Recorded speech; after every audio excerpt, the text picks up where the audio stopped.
Hello students. जैसा कि आप सभी को मालूम है कि जब बंदूक से गोली निकलती है तो बंदूक चलाने वाले को पीछे की ओर एक धक्का लगता है जिसके बोलते हैं recoil velocity of gun. That means gun का प्रतिक्षिप्त वेग या बंदूक का प्रतिक्षिप्त वेग। और रिकॉइल वेलोसिटी ऑफ गन को हम फाइंड करने के लिए, फॉर्मूले को फाइंड करने के लिए हम यहाँ पे law of conservation of linear momentum का यूज करेंगे, अर्थात रेखीय संवेग संरक्षण के नियम का उपयोग करेंगे। अब यहाँ पे दो चीजें हैं, गन और बुलेट। तो चलिए हम यहाँ पे लिख रहे हैं gun and that is bullet. अब मोमेंटम इज इक्वल टू होता है मास इनटू वेलोसिटी, आप सभी को मालूम है। इसको फिर से रिवीजन करते हैं मोमेंटम को। And momentum is equal to mass into velocity. Momentum of body is the product of mass of body and its velocity, p is equal to mv होता है। अब सपोज गन का मास है यहाँ पे कैपिटल M है और बुलेट का मास है small m, that is mass. Second, दूसरा जो टर्म लेंगे यहाँ पे, जो फैक्टर लेंगे that is velocity. Suppose gun की वेलोसिटी है कैपिटल V एंड बुलेट की वेलोसिटी है स्मॉल v। यदि मोमेंटम फाइंड करते हैं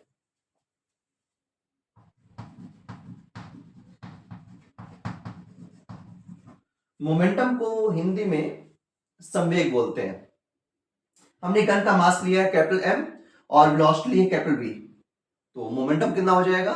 momentum is the product of mass and velocity, so momentum यहाँ पे हो जाएगा capital M capital V, capital M into capital V, that is mv is it's momentum.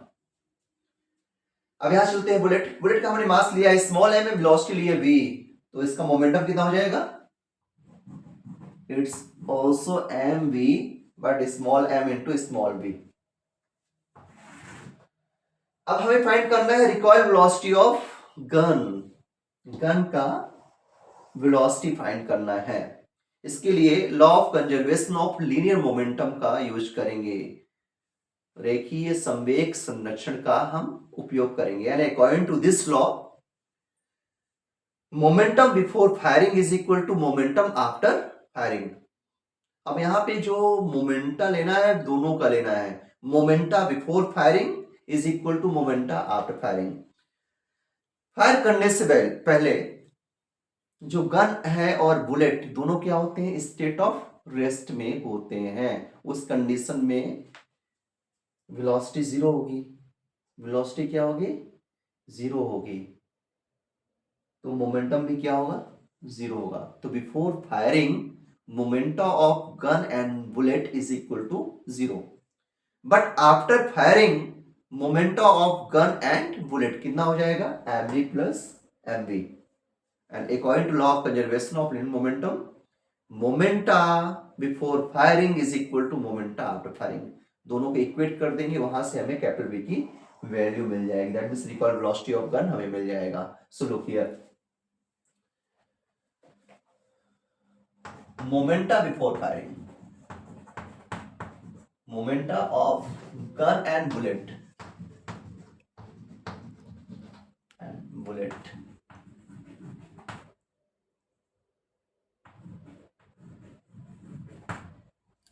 Before firing.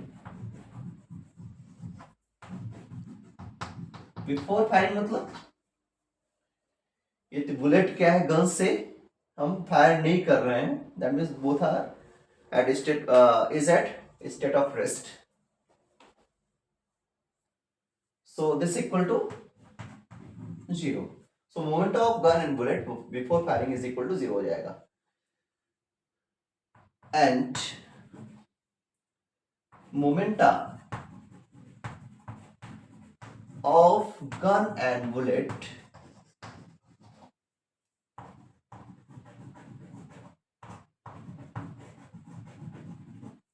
after firing, this equal to कितना हो जाएगा? After firing bullet भी की velocity होगी और गन में भी क्या है, जो गन चलाता है उसको पीछे की ओर धक्का लगता है, तो इस कंडीशन में दोनों का मोमेंटम हमें मिलेगा और ये हो जाएगा mv plus mv। momentum of gun and bullet after firing. This will become capital MV plus small mv. अब यहाँ according to law of conservation of momentum, momenta before firing is equal to momenta after firing, और दोनों को equate कर देना है. So according to law of conservation of momentum ये हो जाएगा 0 is equal to mv plus mv. 0 is equal to, that means momenta before firing is equal to momenta after firing, that means mv plus small mv. अब small mv को उधर ले जाएंगे, so this will become capital mv is equal to minus small m small b. हमें capital v की value find करनी है, तो यहाँ capital V is equal to हो जाएगा minus small m small b upon capital M. And this is derivation for recoil velocity of gun, that is capital V is equal to minus small m small b upon capital M. This minus sign shows that कि जब bullet gun से बाहर निकलती है तो जो gun को पकड़े हुए है उस पर भी पीछे की ओर क्या है, धक्का लगता है. दैट मीन्स ये कह सकते हैं कि यदि गन से बुलेट आगे की ओर बाहर निकलती है, आगे की ओर जाती है, तो गन भी क्या होती है, पीछे की ओर मूव करती है.